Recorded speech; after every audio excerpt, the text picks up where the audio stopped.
उसमें कोई रिलेशन में कोई साइड इफेक्ट इस चीज का?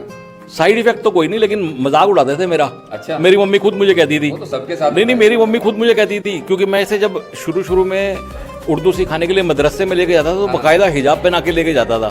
सिर्फ इसलिए, मुझे कहा नहीं किसी ने कि हिजाब पहना के लाओ, ना किसी मौलवी ने, सिर्फ इसलिए कि बाकी जितनी बच्चियां आई हुई हैं वो हिजाब पहन के आई हैं। तो इसके दिमाग में कोई ये बात ना आ जाए कि मैं स्पेशल हूँ, और उनके दिमाग में ना आ जाए कि ये स्पेशल है, उनके जैसा ही बन के। तो फिर उसी लिए तो मेरी मम्मी मेरा मजाक उड़ाई, एक दिन तू अपने नाम के आगे राजेश जोशी हटा के खान लगा देगा एक दिन राजेश खान। तो बहुत होती थी। लेकिन फिर कुदरत ने एक और चीज़ दी इसको, वो भी बड़ी मौजूदा अनुमा चीज़, इसको संस्कृत भी उतनी अच्छी आती है। संस्कृति भी आती है? हाँ, संस्कृत के बड़े बड़े स्तोत्र जो बड़े बड़े पंडित लोग आते हैं वो भी ये पेश करती है। तो फिर उसके बाद उर्दू, फारसी, अब तो फारसी के तर्जुमा भी करने लग गई है। तो ऐसे ही बस फिर चलता रहा। तो कभी तरबियत लिया नहीं हमने कि ये तरबियत है, ऐसा लगा कि लाइफ है। एक होता है ना आदमी कुछ सीखता है और दूसरे को सिखाता है, एक होता है कि अब बच्चा जो है वो उसको पता है कि ये मेरी माँ है, मेरा वालिद है, ये मैं, तो वो ऐसी लगा लाइफ के अंदर कि भाई ये एक पार्ट ऑफ लाइफ है, इसमें कुछ सीखना सिखाना नहीं है। अब मैं सबसे इम्पोर्टेंट आपसे एक सवाल करूंगा, बहुत ही ज़्यादा ज़रूरी है, और क्रिएटर्स के लिए और सेलिब्रिटीज़ के लिए।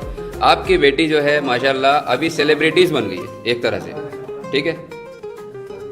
तो बड़ी बड़ी जगह जाते हैं, जो छोटे लोग होते हैं, कम तादाद वाले लोग होते हैं, वो हकीर समझते हैं कि यार इतनी बड़ी सेलिब्रिटी को कैसे बुलाऊं मैं, उसका क्या कहेंगे आप?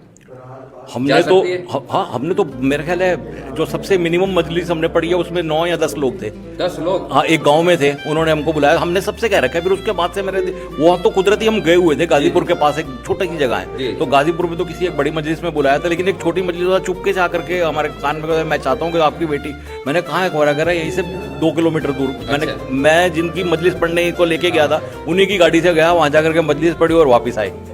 उसके बाद फिर मैंने सोचा कि पता नहीं छोटे जो मतलब ज़्यादा पैसे नहीं खर्च कर सकते वो कैसे बुलाएंगे। तो फिर मैंने एक लॉ बनाया कि उसी दिन से, उससे पहले भी था पर उस दिन तो ऐलानियत कर दिया सारे उसके ऊपर कि जो भी आदमी कभी भी कोई हमें मजलिस पर सिर्फ हमारे आने जाने का इंतजाम कर दे, हम मजलिस के नाम से कोई 1 रुपये का नजराना भी एक्सेप्ट नहीं करते। इमाम हुसैन का जी पैगाम था, संदेश था, वो यही था कि फ्री ऑफ कॉस्ट इंसानियत की सेवा करें। कोई और मैसेज देना चाहेंगे व्यूअर्स को लास्ट? बस कुछ नहीं, अपनी बेटी को इतने अच्छे संस्कार दिए, तरबियत दी, फिर मैं कहूँगा मैंने नहीं दिया कुछ भी, ये मैंने नहीं दिया, ये ऊपर से आ रही है जो कुछ है, ये ऊपर से आ रही है, आमद है। जिस मेरे को खुद नहीं पता उतना बातें अब जो जितनी इसको पता है।